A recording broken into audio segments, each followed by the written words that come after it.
میں کہہ رہا تھا کہ میں اور راجہ شہباز خان کبھی کبھی قبرستان میں چلے جاتے ہیں، اپنے مرحوم دوستوں کی قبروں پر فاتحہ پڑھتے ہیں۔ تمام قبریں پختہ ہیں، ان سے ہم اپنی چادروں سے گرد جھاڑتے ہیں۔ کسی قبر کی کوئی اینٹ یا ٹائل اکھڑی ہوئی ہو تو فوراً سیمٹ سے جما دیتے ہیں، پھر ہم دونوں گئے گزرے وقت کی یادوں میں کھو جاتے ہیں۔ ان قبروں میں ہماری بہت سی کہانیاں دفن ہیں، بعض تو ایسی ہیں جو آج بھی یاد آتی ہے تو ہنسی نکل جاتی ہے، اور کچھ ایسی ہیں جن کی یاد آنسو نکال دیتی ہے۔ ان قبروں میں کچھ راز بھی دفن ہیں جو ہم نے اپنے آپ سے بھی چھپا رکھے ہیں۔ میں اور راجہ شہباز خان یہ راز اپنی اپنی قبروں میں لے جائیں گے، کسی کو نہیں بتائیں گے۔ ہمارے قبرستان میں دو قبریں ایسی ہیں جن میں ایک ہی کہانی دفن ہے۔ یہ ہمارے دوست تھے، ان میں ایک ہماری شکاری پارٹی کا سرگرم اور دلیر رکن تھا، اور دوسرا ایک ہی بار ہمارے ساتھ شکار پر گیا تھا۔ اس شکار پر دونوں ہم سے ہمیشہ کے لیے بچھڑ گئے۔ وہ بھرپور جوانی میں مر گئے تھے۔ ان کی آپس میں دوستی نہیں بلکہ ایسی دشمنی تھی جو قتل اور پھانسی سے بھی ختم نہیں ہوا کرتی، نسل با نسل زندہ رہتی ہے اور زندہ رکھی جاتی ہے۔ یہ دونوں ایک دوسرے کو قتل کرنا چاہتے تھے، لیکن موت سامنے آئی تو بات ہی کچھ اور ہو گئی۔ وہ اکٹھے لہو لہان ہو کر گرے، مگر وہ ایک دوسرے کے قاتل نہیں تھے۔ ایک کا نام اسلم تھا اور دوسرے کا رزاق۔ میں آپ کو پہلے بھی بتا چکا ہوں کہ ہمارے علاقے میں خاندانی عداوت کا رواج عام تھا جو ابھی تک موجود ہے۔ راضی نامے اور سمجھوتے کو لوگ اپنی توہین سمجھا کرتے تھے۔ زیادہ تر جھگڑے نہایت معمولی باتوں سے شروع ہوتے تھے اور آنے والی نسلوں تک ورثے کے طور پر جاتے تھے۔ میرے گاؤں میں ایسے جھگڑے آج بھی چل رہے ہیں جو میرے بچپن کے زمانے میں شروع ہوئے تھے۔ اس زمانے سے لے کر اب تک بہت سے آدمی قتل ہو چکے ہیں، اور دونوں اطراف سے چند ایک آدمی پھانسی چڑھ گئے ہیں، اور ایسے بھی ہیں جو جوانی کا زمانہ جیل خانوں میں گزار کر بوڑھے ہو کر واپس آئے تھے، مگر جھگڑا ختم نہیں ہوا۔ اسلم اور رزاق کے خاندانوں کے درمیان ایک لڑکی کے رشتے کے سلسلے میں دشمنی شروع ہوئی تھی۔ اس کے بعد یہ لوگ ایک دوسرے کے خون کے پیاسے ہو گئے۔ یہ فتنہ لڑکی والوں نے پیدا کیا تھا۔ ان کی لڑکی جوان ہوئی تو رشتہ مانگنے والے ان کے گھر جانے لگے۔ لڑکی کے والدین نے بیک وقت دو گھرانوں کو رشتہ دینے کا وعدہ کر لیا۔ ایک گھرانہ اسلم کا تھا، دوسرا رزاق کا تھا۔ اس وقت اسلم اور رزاق بہت چھوٹے تھے۔ دونوں گھرانے رسم و رواج کے مطابق لڑکی والوں کی خاطر مدارات کرنے لگے۔ مثلاً عید آئی تو دونوں گھرانوں نے لڑکی کے گھر کپڑے اور روپے بھیجے۔ لڑکی کے والدین نے دونوں کے تحفے رکھ لیے۔ دونوں گھرانوں کو علم ہو گیا کہ لڑکی والوں نے دونوں کو زبان دے رکھی ہے۔ چاہیے تو یہ تھا کہ دونوں لڑکوں کے والدین لڑکی والوں سے کہتے کہ وہ کسی ایک کے ساتھ بات پکی کریں۔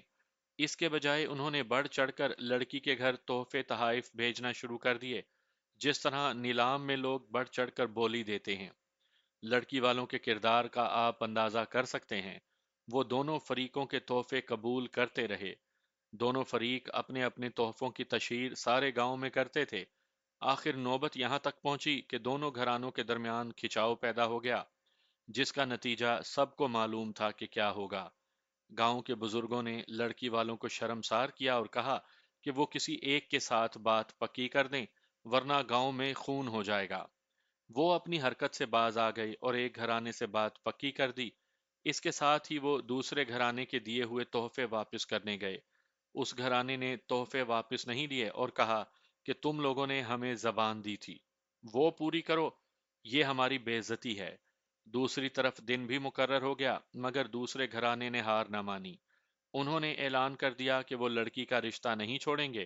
جب اصل دلہے کی بارات آئی تو دوسری طرف سے اس لڑکے کی بھی بارات آ گئی جس کے رشتے سے انکار کیا گیا تھا۔ دونوں طرف کے باراتی لاٹھیوں اور کلہاڑیوں سے مسلح تھے۔ اصلی بارات والوں کو نقلی بارات کے عزائم کا علم ہو گیا تھا، اس لیے وہ لڑائی کی پوری تیاری کر کے آئے تھے۔ گاؤں کے درمیان کھلی جگہ تھی، وہاں دونوں باراتوں کا تصادم ہوا اور کھلی جنگ لڑی گئی۔ دونوں پارٹیوں کے ساتھ میراثی تھے جو ایک طرف کھڑے اپنی اپنی پارٹی کے حکم کے تحت ڈھول بجاتے رہے۔ ہم ابھی بچے تھے، کوٹھوں پر کھڑے ہو کر تماشا دیکھا تھا۔ عورتیں بھی مردوں کے دوش بدوش لڑی تھی۔ مولوی صاحب، گاؤں کے شاہ جی اور بزرگوں نے بڑی مشکل سے لڑائی ختم کروائی۔ دونوں طرف مرا تو کوئی نہیں، زخمی بہت ہوئے۔ اصل بارات والوں کا پلڑا بھاری تھا کیونکہ انہوں نے 3-4 گاؤں سے اپنی برادری کے آدمی بلائے ہوئے تھے۔ ان کی تعداد زیادہ تھی، آخر وہیں راضی نامہ کروایا گیا اور جسے رشتہ دیا گیا تھا اس کی بارات لڑکی کو ڈولی میں بٹھا کر اپنے گھر لے گئی۔ لڑکی والے کمزور تھے اس لیے غیر جانبدار رہے۔ یہاں سے کبھی ختم نہ ہونے والی دشمنی شروع ہو گئی۔ اس وقت اسلم اور رزاق بھی میری طرح بچے تھے، اکٹھے کھیلتے اور خوش رہتے، مگر جوں جوں ان کا شعور بیدار ہوتا گیا، ان کے بزرگ ان معصوم دوستوں کی رگوں میں عداوت کا زہر ڈالتے رہے۔ اس زہر نے لڑکپن میں ہی اثر دکھا دیا اور اسلم اور رزاق 12-13 سال کی عمر میں اپنے بزرگوں کی طرح ایک دوسرے کے دشمن ہو گئے۔ ان کی بول چال بند ہو گئی، لیکن مجھے ابھی تک یاد ہے کہ دونوں کو یہ دشمنی پسند نہیں تھی۔ ہم سب بچے مل کر بیٹھ کر کھیلتے تھے تو وہ دونوں ایک دوسرے کو ایسی نظروں سے دیکھتے تھے جیسے ان کے درمیان نظر نہ آنے والی دیوار کھڑی کر دی گئی ہو۔ صاف پتہ چلتا تھا کہ ان کے دلوں میں جو پیار ہے وہ مر نہیں سکتا اور اسے کوئی بھی مار نہیں سکتا۔ اسلم اور رزاق غالباً 15-15 سال کے تھے تو اس وقت تک ان کے خاندانوں کے درمیان 2 مار کے لڑے جا چکے تھے۔ ایک میں اسلم کا بڑا بھائی مارا گیا تھا اور رزاق کے خاندان کے 3 آدمی ایسی بری طرح زخمی ہوئے تھے کہ 5-6 مہینے کے بعد کام کاج کے قابل ہوئے تھے۔ ایک طرف کے 8 اور دوسری طرف کے 11 آدمی گرفتار ہوئے تھے۔ زمینیں ہندو ساہوکاروں کے پاس گروی رکھ کر قرضے لیے، جن میں سے دونوں فریقوں نے پولیس کو دل کھول کر رشوت دی، مقدمہ لڑا اور جھوٹے گواہوں کے پیٹ بھرے۔ اسلم کے بھائی کے قتل کی کسی کو سزا نہ ملی۔ بلوا اور دنگا فساد کرنے کے جرم میں دونوں فریقوں کے کچھ آدمیوں کو 2-2 سال سزائے قید ملی اور اپیل میں سارے ہی بری ہو گئے۔ قتل کا بدلہ لینا ضروری تھا ورنہ ناک کٹنے کا خطرہ تھا۔ اسلم کے دوسرے بھائی اور ایک چچا نے اسلم کے مقتول بھائی کا بدلہ ایسے طریقے سے لیا کہ ہر کسی کو ان پر پختہ شبہ ہونے کے باوجود انہیں گرفتار بھی نہیں کیا جا سکا تھا۔ مقتول رزاق کا ماموں تھا جسے رات کے وقت قتل کیا گیا تھا۔ اس کی لاش ایک کھڈ میں پڑی ملی تھی۔ اسی رات بارش نے لاش کے ارد گرد سے پاؤں کے نشان دھو ڈالے۔ پولیس کے پاس شک کے سوا گرفتاری کا اور کوئی جواز ہی نہیں تھا اور رشوت بھی کام کر گئی تھی۔ اب اس قتل کا بدلہ تو اور زیادہ ضروری ہو گیا تھا کیونکہ قانون بے بس ہو گیا تھا۔ پولیس قاتل کو پکڑنے سے قاصر تھی، چنانچہ اسلم کا چچا قتل ہو گیا۔ یہ قتل بھی ایسے طریقے سے کیا گیا کہ قاتل کو قتل کرتے دیکھ کر بھی قانون اسے پکڑ نہ سکا۔ قاتل رزاق کا دوسرا ماموں تھا، وہ فوج میں ملازم تھا۔ اس کی پلٹن راولپنڈی آ گئی۔ ایک شام رزاق کے اس ماموں کو گاؤں والوں نے گاؤں میں دیکھا۔ وہ کئی لوگوں سے ملا اور بتایا کہ وہ ایک ہفتے کی چھٹی آیا ہے۔ تھوڑی ہی دیر کے بعد 6-7 آدمیوں نے اسے اپنے دروازے کے سامنے کھڑے دیکھا۔ دوسری طرف سے اسلم کا چچا آ رہا تھا۔ وہ اسے دیکھ کر پرے سے ہی دوسری گلی میں گھوم گیا۔ رزاق کا ماموں اس کے پیچھے گیا۔ تب دیکھنے والوں نے دیکھا کہ اس کے پاس کلہاڑی تھی۔ ذرا ہی دیر میں گاؤں میں شور اٹھا، مار دیا، مار دیا، خون ہو گیا۔ لوگ دوڑ کر پہنچے، شام گہری ہو گئی تھی۔ اسلم کا چچا تڑپ رہا تھا۔ اس کا سر 2 جگہوں سے کھل گیا تھا۔ کلہاڑی نے کھوپڑی کے 3 ٹکڑے کر دیے تھے۔ وہ 1-2 منٹ میں مر گیا۔ اس کے بعد رزاق کے ماموں کو گاؤں میں کسی نے نہ دیکھا۔ اس پر شبہ پختہ تھا۔ پولیس نے اس کے گھر کی تلاشی لی۔ گھر والوں نے بیان دیا کہ وہ تو راولپنڈی اپنی پلٹن میں ہے، گاؤں میں کیسے آ سکتا ہے؟ تیسرے دن وہی کلہاڑی جس سے رزاق کے ماموں نے اسلم کے چچا کو قتل کیا تھا 1 میل دور ایک قص میں پڑی ملی۔ پولیس راولپنڈی قاتل کی پلٹن میں گئی تو وہاں اسے بتایا گیا کہ وہ تو قتل کی شام ڈیوٹی پر تھا۔ پولیس مجبور ہو گئی، موقع کے گواہ بیکار ہو گئے اور یہ قتل بھی پولیس کی فائلوں میں دفن ہو گیا۔